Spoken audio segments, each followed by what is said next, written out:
Phillis Wheatley was said to be born around the year 1753 in a place now known as Senegal, Gambia in Africa. She didn't spend much of her childhood in Africa because at the age of 8 she was abducted by slave traders and was brought to Boston Harbor in America in a slave ship named Phillis on July 11, 1761.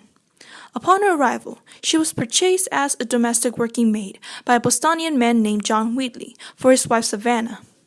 The Wheatleys named her Phyllis after the slave trade ship which brought her to America. As was the customs of those times, she was given her master's last name Wheatley. Thus, she was named Phillis Wheatley. The Wheatleys were extremely liberal in terms of education.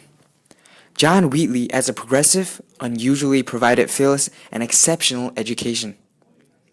This was unheard of for those enslaved. Even amongst free women, was discounted as peculiar. Not many were allowed to be educated in those times. But their 18-year-old daughter, Mary, and son, Nathaniel, educated Phyllis early on, teaching her how to read and write. Thus sprouted the roots of what was to come, the wondrous poetry of Phillis Wheatley. As she put a pencil to her temple and connected it to her brain, a hushed revolution began. The seeds of an African-American poet were sowed.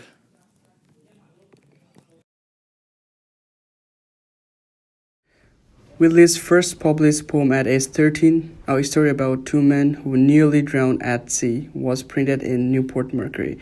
In 1773, Wheatley gained considerable stature when her first and only book of verse, Poems on Various Subjects, Religious and Moral, was published, with the writer having received patronage from Selina Hastings, the Countess of Huntingdon in England.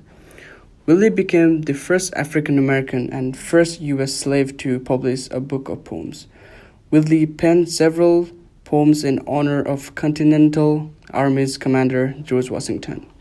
Wheatley sent one of her works to the future president, eventually inspiring an invitation to visit him at his headquarters in Cambridge, Massachusetts.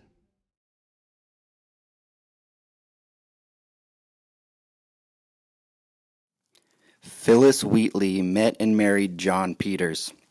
Her husband was improvident and imprisoned for debt in 1784, leaving an impoverished Wheatley with a sickly infant son. She went to work as a scullery maid at the boarding house to support them, a kind of domestic labor that she had not been accustomed to, even before becoming a free person.